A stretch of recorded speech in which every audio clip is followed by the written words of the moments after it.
Now I'm back to my role as a chairperson. So we are prepared to take any questions. So if anybody wants to ask questions, please.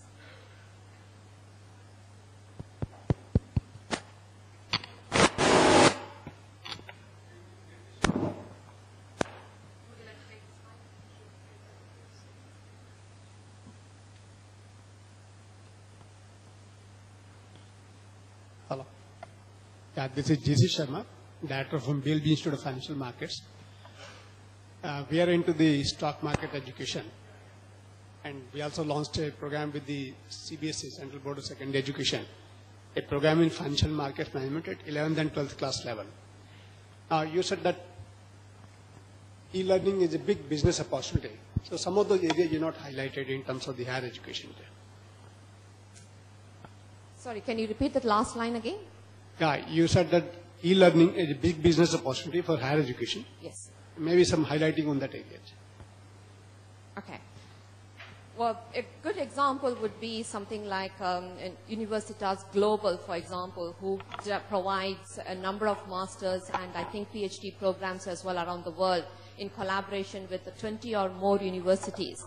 And these are online courses only which students can access from anywhere in the world and be able to get newer degrees as well as be able to learn while they are still working, which is not an option that they have if they have to go back to school and learn. So this is an opportunity for all those 20 universities to be able to provide their courses to a larger audience through a centralized body like the Universitas 21 Global. That is a business opportunity for those universities who have taken that up.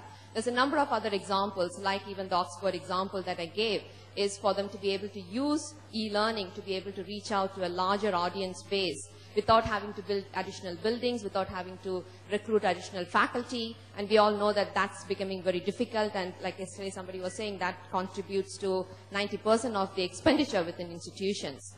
So with existing infrastructure and resources, you're able to access a much larger student base. So that's the opportunity that exists for higher education. Let me also add, in the US, lots of universities are now doing, giving degrees. University of Phoenix, Baylor, DeVry, there are plenty of them. You can just Google, I want PhD online, you will see our university also, Assumption. So, it's a big business nowadays for people who don't want to go to a campus, commute and pay the parking fee and all that stuff. They can also tailor their own curriculum. Like our university provides people to actually craft their own degree.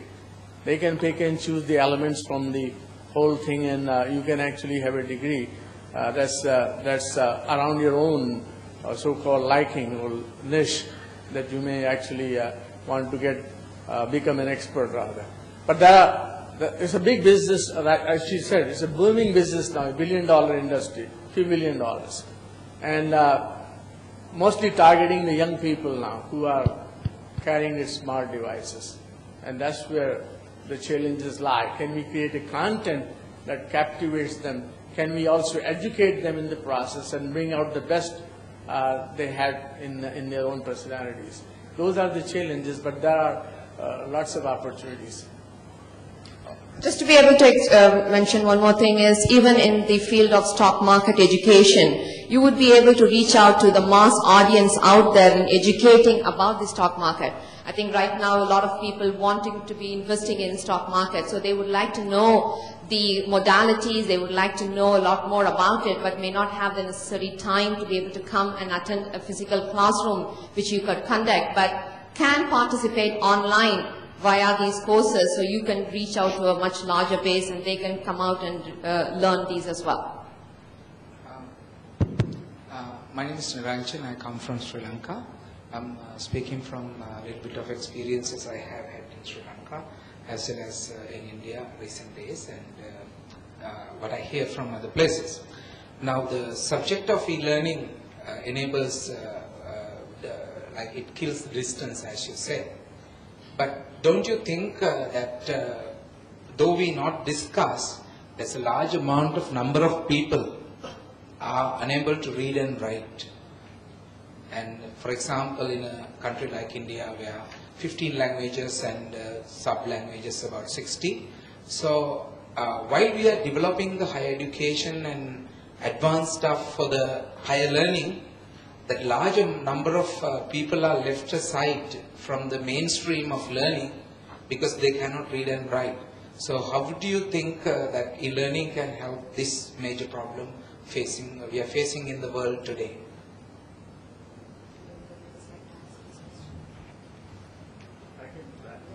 Well, technology is just one component and it could be used to educate people, even the illiterate. As I said earlier, the content providers have to tailor the content. Yesterday you were in that other seminar, there was a guy from Korea. It's not the best model, but as long as you can access the remote areas and provide technologies and content, you can cultivate literacy there. So technology can help in cultivation of literacy. It's not going to work against it. Now you have to find the partners to create content that fits the profile of that remote villager in India. But that's not easy because it costs money, it requires infrastructure, but it can be done if NGOs and the government and other universities come together to sort this thing out. It can be done. Just to give an example, yesterday Mike Erlin in his speech mentioned about how in Mexico they used mobile vans to be able to access the mine workers who don't have access to technology. So difficult times, people need to come up with creative solutions. So that is one of the challenges, and that's what makes us more creative to be able to provide solutions for these kind of situations. So we would need to be able to address that, that's for sure, but we need to come up with very creative solutions to be able to address those digital divide as well. I just wanted to add some humor to it. I came across a cartoon by Mr. Lakshman in villages here. I think the villages are being fitted with cell phones and stuff. And there's a huge line of villagers there to use the mobile phone. And they're all calling their minister. Sir, send us some food, send us some water. So the priorities had to be sorted out, whether you want to educate them or provide them food or provide them mobile phone. All of those things are perhaps part of the government policies that should be part of the local politics too. So there we are. I am Muralidhar from 24x7guru.com. All these speakers gave the stakeholders as student, teacher and the policy maker. And here the policy maker and the teacher are in the giving end and the student is in the receiving end. And whatever we have been teaching to the students, they will take it home and from the school level to the higher education level. And all of us are talking about e-learning on higher education level. And as my earlier colleague said that we are not interested in making it to the school, and a lot of people cannot read and write. And that is the same way the teacher's mindset is being discussed with one of the speakers. And to change the mindset or to train the teacher, we need some kind of tool where we can easily manage to discuss and assess the capability of the teacher and also the capability of fundamental knowledge of the student in the primary section, not in the higher education level. If you don't give the foundation and the fundamentals in the primary education level, and what is that we can do in the higher education?